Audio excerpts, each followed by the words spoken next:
अल्लाहुम्मा सल्लि अला मुहम्मदिन व आलि मुहम्मद।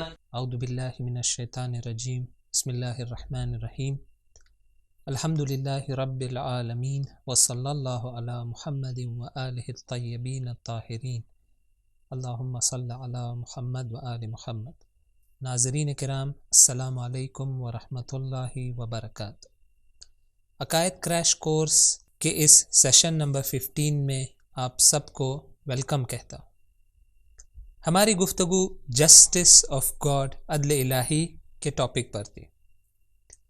हमने मुख्तलिफ चीज़ों को डिस्कस किया, अदल इलाही का मीनिंग, अदल इलाही के डिस्कशन की इम्पोर्टेंस, खुदा के अदालत को, जस्टिस को साबित करने की दलीलें, और किस तरह से खुदा अपनी अदालत को इस कायनात में इम्प्लीमेंट करता है।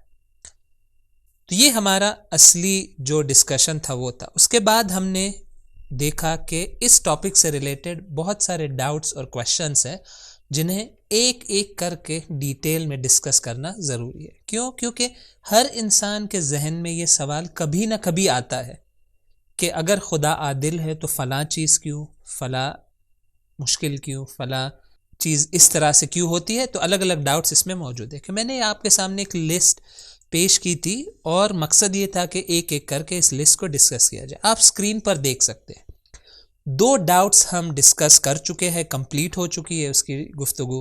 डिफरेंसेस इन क्रिएशन और मैन मेड ईविल, कि अगर खुदा आदिल है तो खिलकत में इख्तिलाफ और डिफरेंस क्यों मौजूद है। अगर खुदा आदिल है तो क्यों इंसानों को जुल्म करने से वो नहीं रोकता। और हमारी गुफ्तगू तीसरे डाउट पर चल रही थी और वो था कि नेचुरल कैलामिटीज़ और डिफेक्ट्स, तबीई हवादिस और हादसात, जलजला आना, बाढ़ आना, मुख्तलिफ डिफेक्ट्स होना इस कायनात में, खिलकत में डिफेक्ट्स होती है, या मुज़िर और ख़तरनाक चीज़ों का मौजूद होना, सांप जैसी, स्नेक जैसी और दूसरी चीज़ें, क्यों ये चीज़ें मौजूद है। तो इस सवाल का जवाब हासिल करने के लिए हमें कंप्लीट पिक्चर देखना होगा और इस कंप्लीट पिक्चर को देखने के लिए 7 पॉइंट्स है जिसे समझना ज़रूरी है।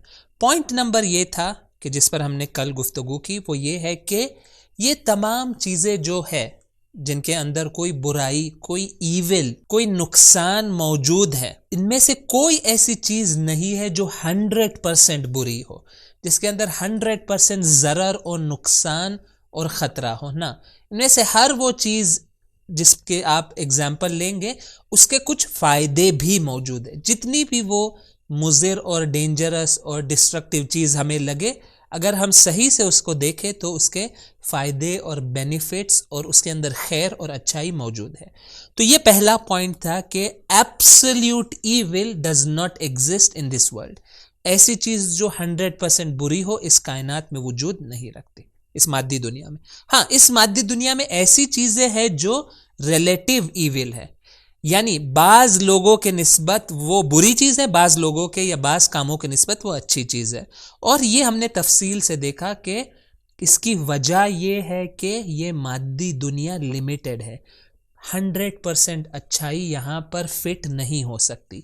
100% अच्छाई के लिए खुदा ने एक और आलम, एक और रेल्म क्रिएट की है। वो कौन सी है? वो है जन्नत और जहन्नम वाली, के बहिश्त के अंदर आखिरत का जो रेल्म है, जो दुनिया है, वहां पर या 100% गुड होगा जन्नत, या वो लोग जो मुस्तहिक के इकाब है उनके लिए सिर्फ और सिर्फ सख्ती और बुराई होगी, कि इंशाल्लाह बाद में हम उस पर गुफ्तगू करेंगे।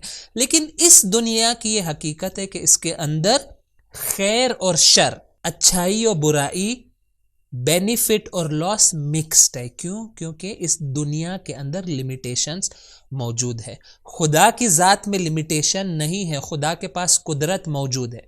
मटीरियल वर्ल्ड के अंदर 70%, 75% से ज़्यादा खैर और अच्छाई और गुडनेस हासिल करने की कैपेसिटी मौजूद नहीं है। नतीजा क्या होगा कि इस कायनात में, इस मटेरियल वर्ल्ड में 25% बुराई आपको दिखाई देगी और इसके अलावा कोई ऑप्शन नहीं है। क्यों? क्योंकि अगर इंसान कमाल तक पहुंचना चाहता है तो उसे इसी मादी दुनिया में आकर, इन तमाम जो मादी दुनिया के लिमिटेशन है, इसमें आकर अपने फ्री विल के जरिए, सही आमाल के जरिए उसे खुदा तक पहुंचना है। तो इंसान के लिए मटेरियल दुनिया ज़रूरी है और मटेरियल दुनिया लिमिटेड है, इसीलिए यहाँ पर आप एब्सोल्यूट परफेक्शन नहीं देखेंगे, अच्छाई और बुराई मिक्स देखेंगे। तो ये सेकंड पॉइंट था। लेकिन इससे हमारा जवाब कंप्लीट नहीं होता, बल्कि आए अपनी गुफ्तगू को आगे बढ़ाए, और वो ये है कि जो शर और बुराई जो हम अपने अतराफ देखते हैं, मिसाल देखें, अर्थक्वेक है, बाढ़ का आना है, स्नेक का होना है, एक वजह कि ये इन चीजों के जरिए नुकसान पहुंचता है, एक वजह ये हो सकती है, मुमकिन है कि ये बाढ़ आने के, ये अर्थक्वेक आने के पीछे कोई स्पिरिचुअल कॉज मौजूद हो। क्या मुराद है? देखिए, हमें, हमारे लिए जरूरी है कि हम इस मटीरियल दुनिया से बढ़कर भी सोचें। यानी हम ये ना सोचे कि अर्थक्वेक जब आता है सिर्फ और सिर्फ दलील ये है कि वो बस एक फिजिकल फेनोमेनन है और एक टेक्टोनिक प्लेट्स की मूवमेंट होती है और वो बस रैंडमली कहीं जलजला आता है, कहीं नहीं आता है, बस उसका कोई हिसाब व किताब नहीं है ना। ये तसव्वुर सही नहीं है। जो मैं कहना चाह रहा हूं वो ये है कि ये जो ईविल चीजें जो इंसान के जिंदगी में पेश आती है, अलग अलग एग्जाम्पल्स, उसके पीछे स्पिरिचुअल कॉजेस भी हो सकते हैं। यानी क्या कि मुमकिन है ये जो मुश्किल और ईविल इंसान के जिंदगी में आया है उसके पीछे इंसान के खुद आमाल हो। यानी अगर एक इंसान के बुरे आमाल हो, मुमकिन है अल्लाह का सिस्टम इस तरह से रिएक्ट करे कि उसे नुकसान झेलना पड़े। तो यहां पर ये अदल इलाही के खिलाफ नहीं है, बल्कि इंसान के बुरे कामों का नतीजा ये नेचुरल कैलामिटी हो सकती है। अलबत्ता यहां पे मैं ये चीज बहुत ही क्लियरली कहना चाहता हूं, क्लैरिफाई करना चाहता हूं, वो ये है कि माजी में जो कौमें थी, जो मुख्तलिफ नेशंस थे, उनके बारे में हमें यकीन है कि उनमें की बाज जो कौमें थी वो नेचुरल कैलामिटीज के जरिए डिस्ट्रॉय हो गई। कौमें आद है, समूद है। क्यों हमें यह पता है? क्यों? क्योंकि कुरान ने इसे क्लैरिफाई किया है कि गुज़श्ता में जो कौमें थी, पास्ट नेशंस में, उनके ऊपर कभी कभी डायरेक्ट अजाब आता नेचुरल कैलामिटी के जरिए। मिसाल के तौर पे एक ऐसा जलजला आता, पूरे उस बस्ती को नाबूद कर देता। लेकिन उसकी वजह क्या होती थी? उसकी वजह खुद इन लोगों के आमाल और बुरे काम होते थे। तो ये नेचुरल कैलामिटीज के पीछे मुमकिन है स्पिरिचुअल कॉजेस हो। माजी के बारे में हमें यकीन है कि बास केसेस में ऐसे हुआ। क्यों? क्योंकि कुरान ने हमें बताया है। आज के बारे में यह कहना 100% हमारे लिए मुमकिन नहीं है और ये काम हम अंजाम भी ना देके। फॉर एग्जाम्पल किसी एरिया में बाढ़ आती है और वहां पर इंसानों का नुकसान होता है, हम फौरन उठकर ये ना कहे कि हाँ यकीनन उस खित्ते के लोगों ने बहुत गुनाह अंजाम दिए कि खुदा ने अजाब भेजा है। देखिए, इस तरह यकीनन ना कहे कि पॉसिबल है कि एक वजह ये हो कि उनमें से बाज लोग ऐसे थे जो गुनहगार थे और खुदा ने उन्हें पनिश करने के लिए या उन्हें अवेकन करने के लिए या उन्हें वार्निंग देने के लिए ये अजाब भेजा है।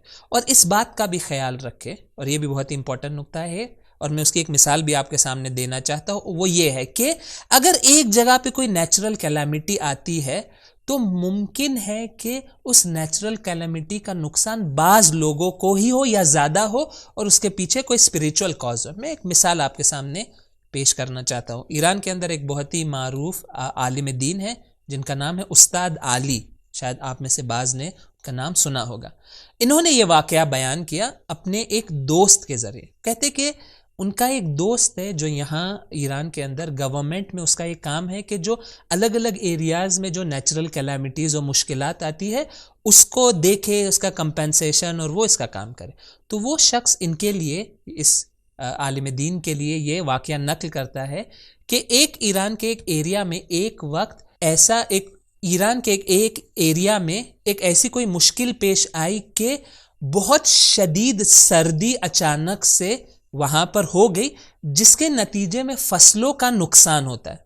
ये होता है एक फेनोमेनॉन के अचानक से अगर सर्दी बढ़ जाए और ह्यूमिडिटी बढ़ जाए तो बाज ऐसे फसलें होती है, ऐसे प्रोडक्ट्स होते हैं एग्रीकल्चर, जिनका नुकसान होता है। तो ये शख्स नकल करता है कि हम एक गांव में गए, वहां पर 2 बाग थे बिल्कुल नेक्स्ट टू ईच अदर, और उस सर्दी के नतीजे में, उस ठंडी के नतीजे में एक बाग पूरी तरह बर्बाद हो गया, दूसरे बाग का जर्रा भी बर्बाद नहीं हुआ। नेक्स्ट टू ईच अदर एक नेचुरल कैलामिटी आती है, खुदा के सिस्टम में एक ऐसा वो होता है कि अचानक से उस एरिया में ठंडक हो जाती है, हद से ज्यादा कूलनेस हो जाता है, एक की फसल नाबूद हो जाती, एक की फसल को कुछ भी नहीं होता, नेक्स्ट टू ईच अदर एक ही जगह पर। जब इस शख्स ने तहकीक की रिसर्च किया तो उसे पता चला कि इनमें से एक वो इंसान जिसकी फसल पूरी तरह नाबूद हो गई वो खुम्स नहीं देता था, और दूसरा इंसान जिसकी फसल को उसी वक्त उसी ठंडी में नुकसान नहीं हुआ वो पाबंद था कि वक्त पर अपने माल के खुम्स को अदा करता है। ये क्या हमें बताता है? कभी कभी नेचुरल कैलामिटी सिलेक्टिवली आती है और उसके पीछे मुमकिन है स्पिरिचुअल कॉज हो। अलबत्ता मैं ये बात फिर से ताकीद कर रहा हूं कि हम कंक्लूजन्स ना ले, ये ना कहे कि उस पर बला आई है तो यकीनन वो कोई नेचुरल कैलामिटी आई तो वो गुनहगार है। ना, नेचुरल कैलामिटी और बला की दूसरी रीजंस भी होती है जो इंशाल्लाह अपने नेक्स्ट सेशन में मैं डिस्कस करूंगा। इंसान दूसरों के बारे में सुएजन और जल्दी नेगेटिव नतीजा ना ले, इन तमाम चीज़ों को अपने ऊपर अप्लाई करे, अपने आप से पूछे कि अगर खुदा न करे इंसान के ज़िंदगी में कोई नेचुरल कैलामिटी आ जाती है तो गौर व फिक्र करे, सोचे कि ना करे मैंने कुछ बुरे काम अंजाम दिए हैं, किसी चीज़ से मेरी गफलत हुई है कि जिसके नतीजे में ये नेचुरल कैलामिटी मेरे ऊपर आई है। इंसान फौरन अपने आप को इस्लाह करे और इंसान बेदार हो जाए। तो थर्ड पॉइंट ये है कि नेचुरल कैलामिटीज़ के पीछे स्पिरिचुअल कॉज भी हो सकता है, इसे हम डिनाई नहीं कर सकते। थर्ड पॉइंट ये था। फोर्थ पॉइंट क्या है? फोर्थ पॉइंट ये है कि, और ये बहुत ही इंपॉर्टेंट नुकता है कि देखें ये नेचुरल कैलामिटीज मौजूद है, क्यों? क्योंकि ये मादी दुनिया का सिस्टम लिमिटेड है। अगर इस सिस्टम को चलना है तो सांप का होना जरूरी है। आप मानते हैं ये इकोसिस्टम, इसको चलना है? जो लोग बायोलॉजी पढ़ चुके हैं वो जानते हैं कि ये पूरा सिस्टम चलता है, इसके अंदर सांप का होना जरूरी है। फर्स्ट, सांप के अंदर अगर डिफेंस मैकेनिज्म ना हो तो सांप मर जाएगा, हर कोई आकर उसे मार देगा, चूहा उसे मार देगा। क्यों? क्योंकि उसके पास कोई डिफेंस मैकेनिज्म ही नहीं है, और चूहा तेज भागेगा और वो जाकर उसे मार देगा।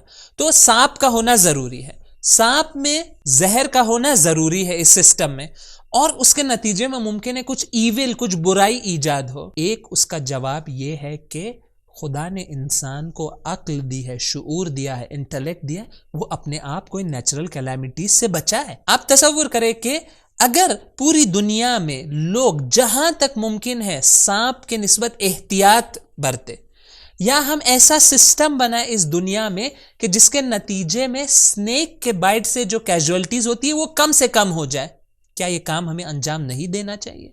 यकीनन देना चाहिए। एक और मिसाल दे दूं जो बहुत ही रियल और प्रैक्टिकल मिसाल है, वो है अर्थक्वेक्स के बारे में। वो ये है कि आप जानते हैं कि दुनिया भर में जो अर्थक्वेक्स होते हैं उससे कितना नुकसान होता है, कितने लोग मारे जाते हैं, कितने लोगों का घर टूट जाता है। मेरा सवाल आपसे है कि क्या इंसानों के पास अर्थक्वेक प्रूफ हाउसिंग टेक्नोलॉजी मौजूद नहीं है? क्या हमारे पास ऐसी टेक्नोलॉजी नहीं है जिसके नतीजे में हम ऐसे घर बनाएं जो अर्थक्वेक के रेजिस्टेंट हो? कब? आज ये टेक्नोलॉजी मौजूद है हमारे पास, लेकिन मुश्किल कहां है पता है?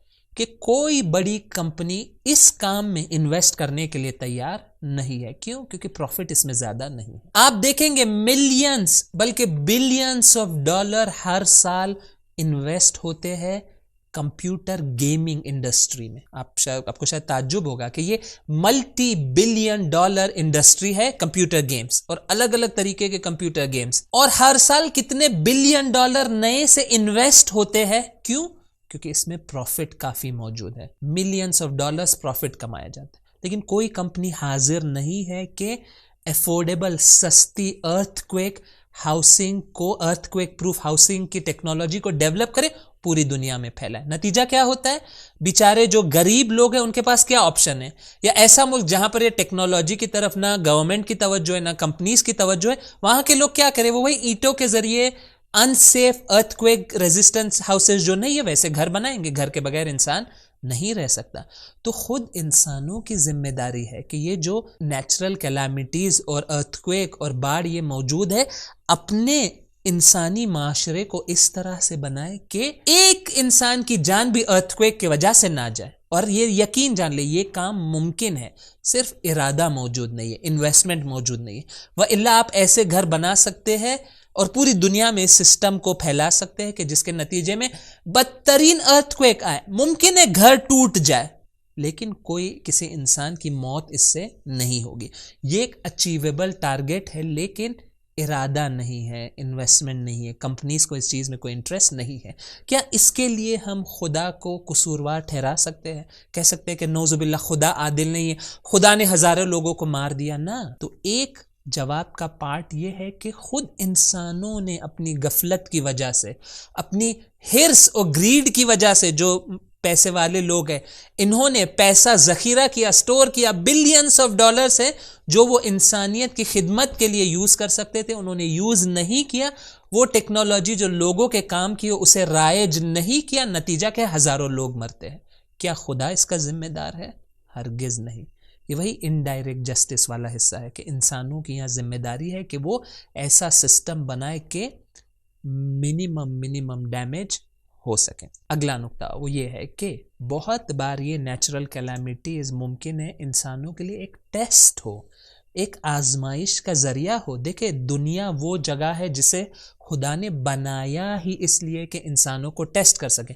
और ये बला, फलसफे बला के बारे में मैं नेक्स्ट सेशन में इंशाल्लाह इस पर तफसील से गुफ्तगू करूंगा। लेकिन ये नेचुरल कैलामिटीज का इस एंगल को भी हम देखें कि हम बस ये ना देखें कि मेरा घर बर्बाद हो गया, फलां चीज नाबूद हो गई। हाँ, ये नुकसान है और बहुत बुरी चीज है, लेकिन मोमिन वो होता है कि जो डिफिकल्टीज को अपॉर्चुनिटीज में बदल देता है। आप तसव्वुर करें कि इसी मुश्किल पीरियड में जब इंसान का घर नाबूद हो गया, फॉर एग्जाम्पल, उसका पैसा बह गया, उसके अजीज उसके हाथ से चले गए, इसी मुश्किल पीरियड को वो अल्लाह की तरफ से एक टेस्ट समझते हुए सही अगर वो काम अंजाम दे, सब्र करे, इस्तेकामत करे, सही काम अंजाम दे, तो उसे वो अपॉर्चुनिटी में बदल सकता है। और यकीन जान ले, मुश्किलात में जो इंसान को खुदा से नज़दीक होने का मौका मिलता है, वो रेगुलर, आसानी, कंफर्टेबल ज़िंदगी में उसे नसीब नहीं होता। तो ये सबके लिए टेस्ट है। और मैं अभी इसी वक्त जो हवादिस से हम गुजर रहे उसकी मिसाल लिखूं, यही कोरोना वायरस का इशू, ये एक मुश्किल है और एक नेचुरल कैलामिटी आप इसे कह सकते हैं। एक वायरस आ सकता है, अलबत्ता ये एहतिमाल भी दिया गया है कि मुमकिन है, पॉसिबल है, अब मुझे नहीं पता इसमें कितनी सच्चाई है या नहीं है, कि ये एक मैन मेड चीज भी हो। अगर ये मैन मेड चीज हुई तो ये वो हो जाएगा मैन मेड ऑपरेशन में, मैन मेड इविल में उसके बह चले जाएंगे। लेकिन ये भी पॉसिबल है कि एक नेचुरल एक कैलामिटी है। क्यों? एक इसका रुख और एक एंगल ये है कि ये टेस्ट है सबके लिए। किसके लिए टेस्ट है? जो लोग गरीब हैं उनके लिए टेस्ट है कि वो इस फक्र और फाके और सख्ती के टाइम में भी अपने ईमान को बरकरार रखे, खुदा पर अपना भरोसा रखे, खुदा से अपना राब्ता मजबूत करे, खुदा की बारगाह में दुआ और तजर्रो करे। और इसके साथ साथ अमीरों के लिए, जिनकी फाइनेंशियल सिचुएशन बेटर है, उनके लिए मौका है, उनके लिए खुदा तक पहुंचने का जरिया है कि वो इन्फाक के जरिए कुछ देकर, गरीबों की मदद करके, बेचारों की, बदबख्त लोगों की मदद करके, अभी इसी वक्त उनको अल्लाह ने एक चांस दिया है कि वो स्पिरिचुअली राइज कर सके। देखिए, मुश्किलात के अंदर अपॉर्चुनिटीज को ढूंढना, और हमेशा ये होता है। देखिए कुरान क्या है, इन्ना मअल उसरे युसरा। देखिए, एक दूसरी आयत है वो जो कहती है कि मुश्किलात के बाद आसानी होती है, सयजअलल्लाहु बअदल उसरि युसरा। ये एक दूसरी आयत है जिसमें खुदा फरमाता है कि मुश्किल के बाद आसानी होती है। ये भी खुदा का एक कानून है। दूसरा कानून, इन्ना मअल उसरि युसरा, मुश्किलात में आसानी होती है। वो आसानी क्या है कि मुश्किलात में खुदा तक पहुंचने का, तकवा इख्तियार करने का एक जरिया खुदा हमें देता है। तो नेचुरल कैलामिटीज में ये भी पहलू है कि खुदा इस नेचुरल कैलामिटी के जरिए देखना चाहता है कि कौन उसका हकीकी बंदा है और कौन फेक बंदगी कर रहा था। इस मुश्किल घड़ी में उसका रियल सेल्फ, उसकी हकीकत खुलकर सामने आ जाएगी। और आखिरी नुक्ता और वो ये है कि क्यों हम ये समझते हैं कि इंसान की पूरी हकीकत ये मटीरियल दुनिया है। फर्ज करे इन तमाम चीज़ों के बावजूद इंसानों ने पूरा एहतियात किया, किसी ने किसी पर जुल्म नहीं किया, ना कोई टेस्ट थी, ना कोई स्पिरिचुअल रीजन था, कुछ भी नहीं था। फर्ज करे कुछ ये नहीं था, फिर भी एक इंसान फर्ज करे उसे सांप ने काट कर वो मर गया, ठीक है ना। मैं फर्ज कर रहा हूं ना उसकी कोई गलती थी, ना ये टेस्ट थी, बस एक नेचुरल जो सिस्टम है उसकी लिमिटेशन थी। उसने ना चाहा कि स्नेक उसे बाइट करे, उसने एहतियात भी किया, हर काम किया, लेकिन एक नेचुरल सिस्टम है जिसके लिमिटेशन मौजूद है। एक सांप आके उसने उसे काट लिया और वो इस दुनिया से चला गया। तो यहां मुमकिन है कोई कहे कि ये तो उस पर जुल्म हो गया, उसकी अपॉर्चुनिटी उससे छीन ली गई ना। ये तसव्वुर भी सही नहीं है। क्यों? क्योंकि ये उस वक्त तसव्वुर सही होगा जब इंसान ये समझे कि बस इस मादी दुनिया में हमारी जिंदगी, इसके बाद फिर और कुछ नहीं है। दरहाली की हकीकत यह है कि ये जो मटीरियल वर्ल्ड है ये सिर्फ टिप ऑफ द आइसबर्ग है। इंसान की हकीकी जिंदगी मरने के बाद बरज़ख और कयामत में जाकर शुरू होती है। तो देखें, अगर फर्ज करें इन नेचुरल कैलामिटीज के वजह से किसी का नुकसान हो गया, किसी की जान चली गई, किसी का माली नुकसान हो गया, किसी के दोस्त अहबाब को उसको अपने हाथ से खोना पड़ा, खुदा स्पिरिचुअल रेल्म में आके उसे कंपेंसेट करेगा। खुदा किसी को महरूम नहीं करेगा, खुदा किसी पर जुल्म नहीं करेगा। अगर इस दुनिया के लिमिटेशंस की वजह से कुछ हो गया, और देखिए हमारे साथ ये चीज़ें होती है, और कभी कभी लोग होते हैं वो कंप्लेन भी करते हैं कि भाई मेरे साथ 10 साल पहले ऐसे हुआ, मेरे शराइत ठीक नहीं थे, वालिदैन दोस्त फलाने से मुझे अच्छी स्कूलिंग नहीं मिली। ठीक है, जो भी लिमिटेशंस थी, मुश्किलात थी, ये यकीन जान ले कि अल्लाह कंपेंसेट करेगा, अल्लाह मदद करेगा। अगर इस दुनिया में ना हो पाए तो आगे की जो हमारी मौत के बाद ज़िंदगी है उसमें अल्लाह हमारी मदद करेगा। और ये हम जान ले कि जो स्पिरिचुअल कैलकुलेशंस होते हैं वो मटीरियल कैलकुलेशन से अलग है। अल्लाह का जो स्पिरिचुअल निज़ाम है, उसके जो लॉज और कानून है, उसके अंदर ज़र्रा बराबर किसी पर जुल्म मुमकिन नहीं है। खुलासा ये कि अगर ये जो 6 पॉइंट्स है इसको आप सब साथ में रख ले तो इस सवाल का जवाब बहुत ही क्लियर हो जाता है। पहला नुक्ता, मटीरियल वर्ल्ड लिमिटेड है, उसके अंदर फुल अच्छाई नहीं भर सकते, थोड़ी बुराई और नेगेटिव चीजें उसमें होगी। क्यों? क्योंकि एक नेचुरल लिमिटेशन है। दूसरी चीज, अल्लाह ने बेस्ट पॉसिबल डिजाइन ये बनाया है, इससे बेहतर सिस्टम, कंप्लीट सिस्टम मुमकिन नहीं था। तीसरी चीज, नेचुरल कैलामिटीज के पीछे स्पिरिचुअल कॉजेस, गुनाह इंसान के मुमकिन नहीं हो। चौथी चीज, इंसान अपनी अक्ल के जरिए अपने आप को बचा सकता है। क्यों इंसान सांप के नजदीक जाए, अपनी जिंदगी को खतरे में डाले? अपनी हिफाजत का इंतजाम खुद करे। मैंने एग्जांपल दिया था, अर्थक्वेक प्रूफ हाउसिंग है। इम्तिहान और टेस्ट हो सकता है अल्लाह की तरफ से ये नेचुरल कैलामिटीज। एक जरिया टेस्ट करने का खुदा है कि एक नेचुरल कैलामिटी खुदा भेज देता है ताकि टेस्ट करे कि क्या हो रहा है। और इन तमाम चीजों के बावजूद भी खुदा किसी को डिप्राइव और महरूम नहीं करेगा। हर इंसान को स्पिरिचुअल रेल में सही तरीके से हर चीज उसको फराहम होगी। अगर इस दुनिया में उसे मौका नहीं मिला, अगर इस दुनिया में उसे मौका नहीं मिला, तो आखिरत में बरज़ख में खुदा ने ऐसा सिस्टम बनाया है कि जो भी कमी इस दुनिया में रह गई थी वो वहां जाके कंपेंसेट हो जाएगी। और इसी गुफ्तगू के साथ ये नुक्ता हमारे लिए साबित होता है, यही जो कुरान की आयत है, वला तुज़लमु नफ्सुन शैआ, कि किसी नफ्स पर खुदा जर्रा बराबर जुल्म नहीं करेगा। और दलील भी क्लियर है, जो मैंने अकली दलील पेश की थी कि खुदा के पास कोई वजह नहीं है कि वो किसी पर जुल्म करे। क्यों खुदा किसी को महरूम करेगा? क्यों खुदा किसी को तकलीफ में डालना चाहेगा? और अगर खुदा तकलीफ में भी डाले तो वो इसलिए है कि इससे बढ़कर जो खैर है, आखिरत की अनलिमिटेड नेमत, बला के जरिए, टेस्ट के जरिए खुदा उसे देना चाहता है। तो आज की हमारी गुफ्तगू यहीं पर ख़त्म होती है। मैं चाहता था कि डाउट नंबर जो अगला जो हमारा डाउट है उसके बारे में भी गुफ्तगू यहाँ पे की जाए, लेकिन मेरा वक्त यहाँ पर ख़त्म होता है। मैं बस यहाँ पे मेंशन कर दूँ कि जो हमारा नेक्स्ट डिस्कशन है मैं उसे यहाँ पे बता दूँ और फिर इंशाल्लाह हम अपनी गुफ्तगू को आगे बढ़ाएंगे।